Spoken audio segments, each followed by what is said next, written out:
Com a membres del grup de recerca d'Educació Inclusiva i Diversitat de la Universitat de Sevilla i Balears, volem agrair aquest reconeixement que d'alguna manera ens dona impuls i força a continuar. Nosaltres concretament tenim 4 línies de recerca: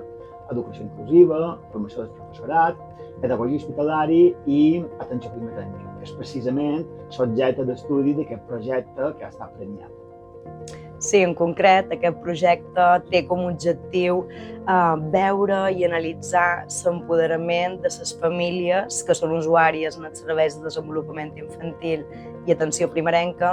així com millorar la seva qualitat de vida.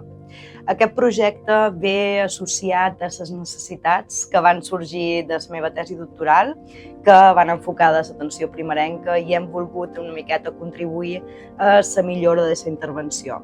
Si més no, aquest projecte no hagués pogut dur-se a terme sense les ajudes que també han rebut tant del Govern de les Illes Balears com del Consell de Mallorca. I finalment volem agrair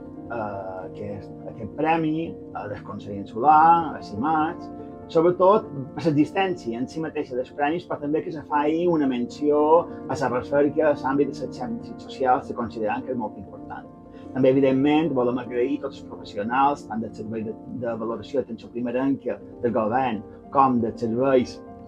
de desenvolupament infantil d'atenció primerenca que hi ha a les illes, a tots aquests professionals que de forma completament generosa ens han ajudat amb aquesta recerca, i de forma molt especial volem agrair a totes les famílies que han obert les portes de casa seva per proporcionar-nos informació i col·laborar amb aquest estudi.